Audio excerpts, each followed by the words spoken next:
সুপ্রিয় শিক্ষার্থীবৃন্দ, সকলকে অনলাইন ক্লাসে স্বাগত জানাচ্ছি। আজকে আমাদের চতুর্থ অনলাইন ক্লাস। অনলাইন ক্লাস শুরু করার আগে আজকে আমরা একটি বিষয় বলে নিচ্ছি।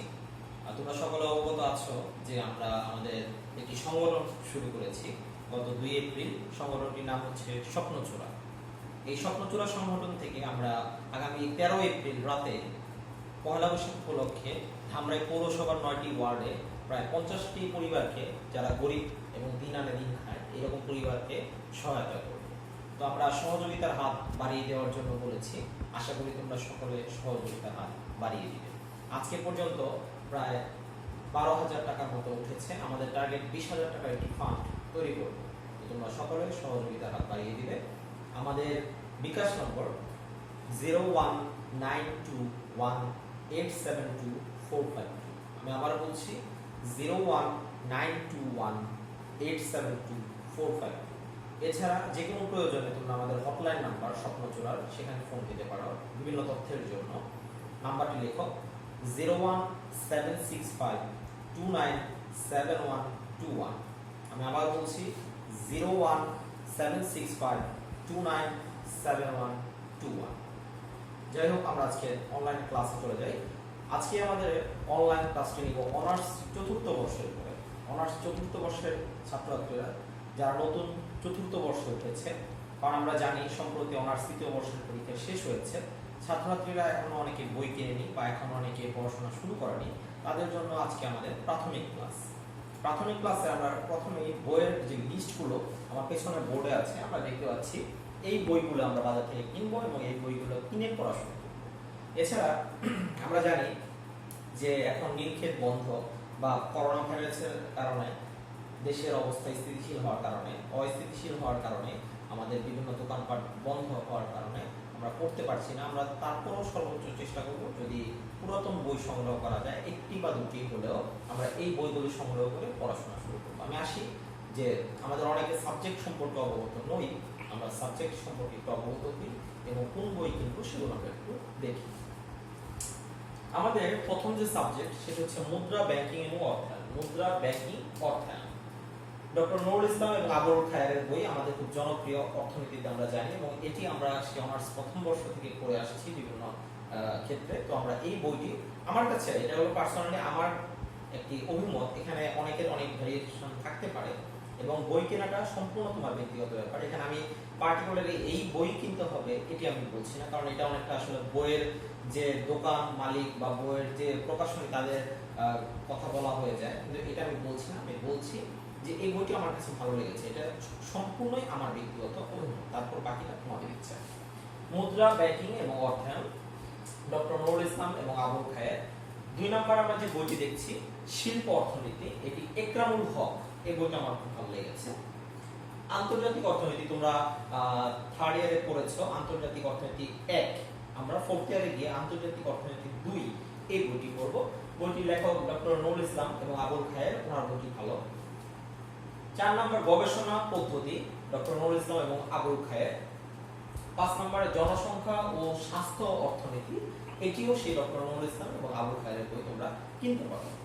6 নম্বর যে টপিক পরিবেশ ও সম্পদ অর্থনীতি, এটিও তোমরা ডক্টর নুরুল ইসলাম এবং আবুল খায়ের তার বইটি কিনতে পারো।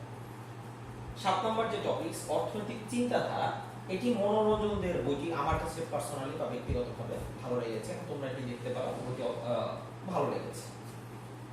এছাড়া 7টি হচ্ছে তোমাদের কম্পালসারি কোর্স, আর 4টির মধ্যে 4টি আছে অপশনাল। অপশনাল বলতে তোমাদের কিন্তু কোর্সের অন্তর্ভুক্ত হবে, সাবসিডিয়ারি যাকে বলা হয়।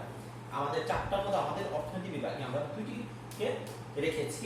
ইসলামী অর্থনীতি তোমরা পড়বে, এখানে হেদায়েতুল্লাহ ওনার বইটি খুব ভালো, চমৎকার, আমি দেখেছি। এছাড়া অর্থনৈতিক পরিকল্পনা, ডক্টর নুরুল ইসলাম এবং আবুল খায়ের, এই বইটি ভালো। তাহলে আমরা দেখলাম 1টি, 2টি, 3টি, 4টি, 5টি, 6টি বই হচ্ছে ডক্টর নুরুল ইসলাম এবং আবুল খায়ের স্যারের। এছাড়া একরামুল হক স্যারের 1টি, হেদায়েতুল্লাহ স্যারের 1টি এবং মনোরঞ্জনদের 1টি বই আমরা প্রেফার করলাম। তাহলে আমাদের সাবজেক্টগুলো আমাদের দেখা হয়ে গেল। এছাড়া ফোর্থ ইয়ারে ভাইবা ভয়েস আছে, এই মোট 10টি, এই 9টি এবং ভাইবা ভয়েস আছে সেখানে 100। এই 10টি হচ্ছে তোমাদের ক্রেডিট, এই কথাটা মনে রাখতে হবে। ভাইভাতে অবশ্যই নাম্বার আছে এবং টার্ম পেপার আছে, টার্ম পেপারে সেখানে নাম্বার বিদ্যমান রয়েছে। তো তোমাদের এই বিষয়টা একটু উপলব্ধি করতে হবে।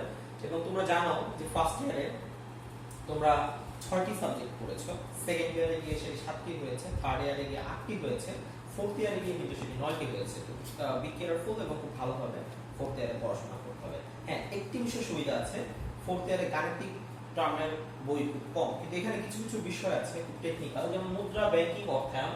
এটি এক সময় গাণিতিক টার্মের বই ছিল, কিন্তু পরবর্তীকালে এটি থেকে এখন থিওরিটিক্যাল প্রশ্ন আসে। এটি আমাদের খুব ভালো করে পড়তে হবে। আন্তর্জাতিক অর্থনীতি 2, যারা থার্ড ইয়ার আন্তর্জাতিক অর্থনীতি পড়েছো তারা দেখেছো এই টপিকসটা একটু ক্রিটিক্যাল।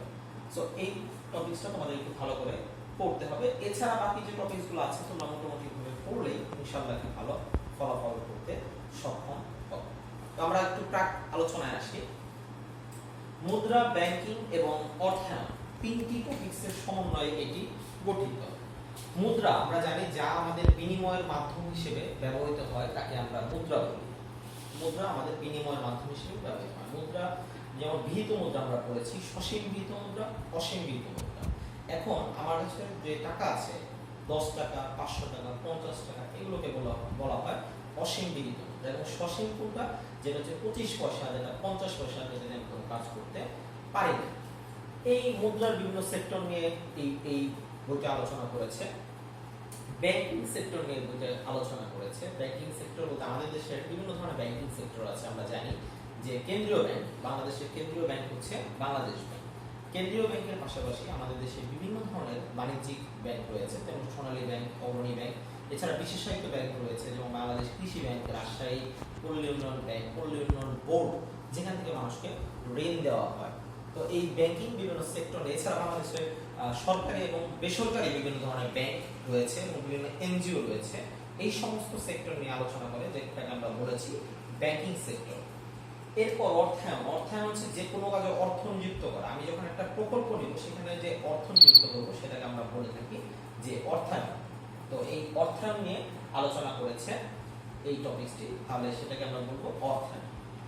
শিল্প অর্থনীতি, অর্থনীতির বিভিন্ন ক্ষেত্রে শিল্পের একটি অবদান আছে, বা শিল্প ক্ষেত্রে অর্থনীতির একটা অবদান আছে। আমরা যখন শিল্প নিয়ে আলোচনা করি, আমাদের দেশের বিভিন্ন শিল্প আছে। আমরা জানি যে পাট শিল্প, মৎস্য শিল্প, চা শিল্প, খনিজ শিল্প, তৈরি পোশাক শিল্প, রপ্তানিমুখী শিল্প।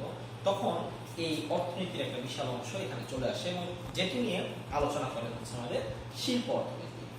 আন্তর্জাতিক অর্থনীতি, যে আমাদের অর্থনীতির একটি মূল বিষয়বস্তু হচ্ছে যে যেহেতু আমাদের মুক্তবাজার অর্থনীতি, এখানে আমদানি এবং রপ্তানির একটি মূল বিষয় আছে, এবং আন্তর্জাতিক বাজারে আমাদের দ্রব্য আমাদের বেচতে হয়, কিনতে হয়।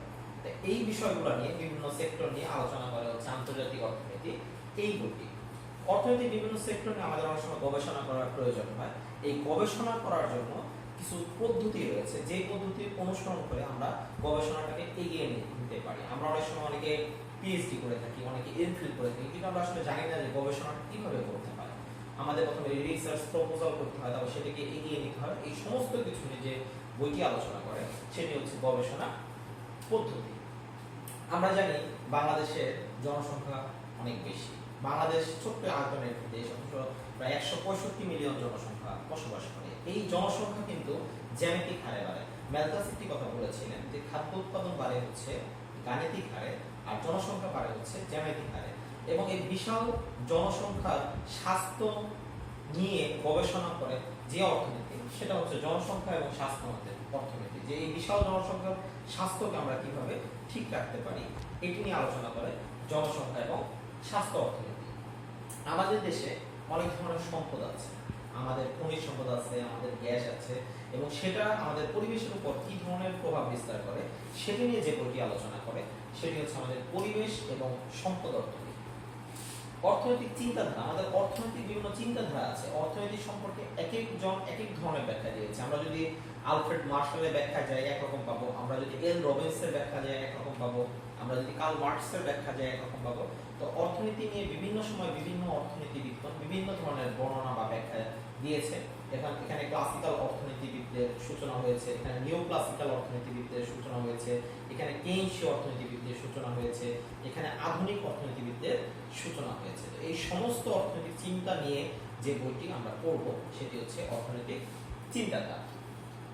অর্থনীতির একটা বিশাল সেক্টর হচ্ছে ইসলামী অর্থনীতি, কারণ আমরা জানি স্পেশাল আমাদের জন্য এটা করা উচিত, কারণ আমরা জানি যে বাংলাদেশ একটি মুসলিম সংখ্যাগরিষ্ঠ দেশ এবং এখানে হয়তোবা আমরা ইসলামী শাসন ব্যবস্থা নেই, তারপরও যেহেতু মুসলিম সংখ্যাগরিষ্ঠ দেশ, তাহলে ইসলামী শাসন ব্যবস্থায় অর্থনীতিটা কিভাবে পরিচালিত হয় সেটা আমাদের জানা দরকার এবং এটা জানানোর জন্য আমাদের একটি কোর্স হচ্ছে ইসলামী অর্থনীতি। আর সবশেষে আমরা যখন বাজেট পরিকল্পনা করি তখন আমাদের একটি দেশের বাজেট যখন আমরা প্রণয়ন করি ওই দেশের সারা বছর ব্যাপী অর্থনৈতিক যে পরিকল্পনা সেটা সম্পর্কে আমাদেরকে বিস্তারিত ধারণা থাকা দরকার এবং এটার জন্য আমাদের যে কোর্সটি সেটি হচ্ছে অর্থনৈতিক পরিকল্পনা। তাহলে আমরা দেখতে পেলাম যে আমাদের 9টি কোর্স করতে রয়েছে এবং প্রত্যেকটা কোর্সের কি কি বিষয় আমাদের প্রয়োজনীয় সেই সম্পর্কে আমরা সংক্ষেপে একটু আলোচনা করলাম। তো আমরা এরপরে যখন ক্লাস নেব তাহলে আমরা একটি টপিকস নিয়ে আমরা আলোচনা করব। এর মধ্যে ছাত্রছাত্রীরা তোমরা যদি সম্ভব হয়, আমি জানি দেশের অবস্থা খুব খারাপ, তারপরে যদি সম্ভব হয় তোমরা কিছু বই জোগাড় করার চেষ্টা করবে। পরিশেষে একটি কথা বলে আজকে আবার আমাদের ক্লাসটি শেষ করতে চাই, যেটি হলো যে কোভিড-19 খুব খারাপ অবস্থা দেখা দিয়েছে। আজকে আমরা দেখতে পেয়েছি যে 70 জন আক্রান্ত হয়েছে সারা বাংলাদেশে 2043 জনের পরীক্ষার মধ্যে এবং এর মধ্যে 8 জনকে আমরা হারিয়েছি। তো আমরা দয়া করে আগামী 15 দিন বা 20 দিন বা সরকার যে কয়দিন বলে আমরা দয়া করে ঘরের মধ্যে থাকবো, আমার জন্য, আমার পরিবারের জন্য। সকলে ভালো থেকো, ইনশাআল্লাহ তোমাদের সাথে আবার